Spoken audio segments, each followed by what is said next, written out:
और ये मकबूल जान ने मेरे बारे में बड़ी बकवास की है। ये बड़े फजूल आदमी है, बड़ी दफा मुझे मिले हैं जिंदगी में, मैं कभी इनको पसंद नहीं किया। नजरियाती तौर पे इख्तिलाफ है मेरा। ये मजहब को बेचते हैं मीडिया पे आके। हम लोग मजहब को खूबसूरत चीज समझते हैं, हम कभी इसको नहीं बेच सकते। ये बेचते सिर्फ ये हैं। इमरान खान के ये चेले हैं, इमरान खान ही मजहब बेचता है सारा दिन सियासत में आके। तो ये लोग इतने खबीस किस्म की इनकी रूह है कि ये बदतमीजी करते हैं, बदलियाजी करते हैं, आके मेरे बारे में लिख रहे हैं ट्विटर के ऊपर। तो इनकी तबीयत साफ करने वाली है। इनको बताना चाहिए, बड़ा जरूरी है ये बताना कि मैंने इमरान खान को क्यों कहा कि पाकिस्तानी टीम की जो हार हुई है उसमें इमरान खान का बहुत बड़ा हाथ है और वो फसाद अपना खत्म करेगा तो ये चीजें ठीक होंगी। उसकी बड़ी सिंपल वजह है। आप सारे पाकिस्तानी जितने भी लोग मुझे सुन रहे हैं, ये बताएं इस मुल्क में 2022 में अप्रैल में जब इमरान खान की हुकूमत खत्म हुई, फसाद कौन मचा रहा है उस वक्त से लेके आज तक? कौन है जो सारा दिन सोशल मीडिया पे बैठ के अपनी टीमों के साथ पाकिस्तान के खिलाफ बात करता है? कौन है जिसने बूट पॉलिश पहले किए जनरल बाजवा के और उसके बाद फौज की नसरी में ये परवान चढ़ा, इसके जलसे बड़े बड़े कराए गए? वो कौन है? वो इमरान खान के अलावा और कौन है जिसने इस मुल्क का बेड़ा गर्क किया? उसके बाद इस बात पे कि जी मुझे क्यों निकाल दिया? तो मैं निकालना ही था। एक नालायक और नाअहल गवर्नमेंट चल रही थी इमरान खान की। इमरान खान को कुछ नहीं पता था कि मैंने करना क्या है, ना उसकी टीम को पता था। तो इमरान खान उसके बाद आज तक जो फसाद में जाता आ रहा है उससे पाकिस्तान अनस्टेबल हो रहा है। ये जो पॉलिटिकल इंस्टेबिलिटी होती है ना, इसके अंदर होता ये है कि फिर हर चीज खत्म हो जाती है। सियासी अदम इस्तेकाम मुल्क तबाह कर देता है, पूरे मुल्क तबाह कर देता है, कौमें तबाह कर देता है। इमरान खान इसका सबसे बड़ा रीजन है। अब ये जो क्रिकेट है ये भी इसके अंदर ही आ जाती है। पीसीबी के अंदर जो कुछ हो रहा है, लोग कभी ये करते हैं कभी वो करते हैं, परेशान है। इमरान खान चैन नहीं लेने देता।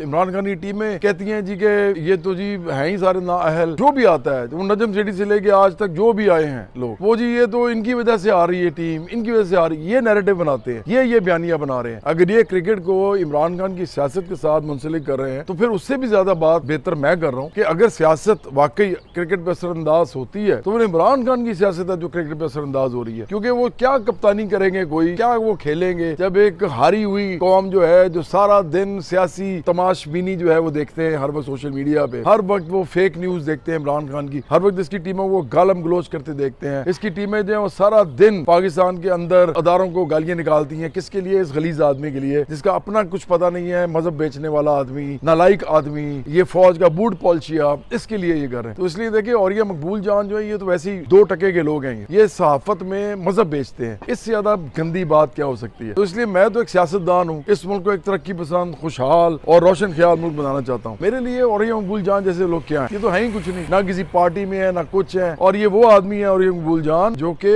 जनरल बाजवा के बारे में कहता था कि जनरल बाजवा को जी वो मुझे बशारत हुई है, ख्वाब में पता नहीं क्या देख लिया इसने। ये तो वो आदमी है, झूठा आदमी। जितना इमरान खान झूठा है तकरीबन उतना ही झूठा और ये मकबूल जान भी है। वो सियासत में झूठा है, ये जो है सहाफत में झूठा है। तो इसलिए ये बड़ा जरूरी है ये बताना आप सबको कि पाकिस्तानी टीम के हारने की वजह सियासत है पाकिस्तान की इस वक्त। और वो सियासत आपको पीसीबी में भी मिलेगी, वो आपको पाकिस्तानी टीम में भी मिलेगी। क्योंकि जब इस तरह का मुल्क बन जाए ना कि हर वक्त जहाँ पे इमरान खान जैसे लोग फसाद मचाए रखें, तो उसके बाद पाकिस्तान का हर शोबा जो है वो मुतासिर होता है। क्रिकेट भी जो है इससे अलहदा नहीं है।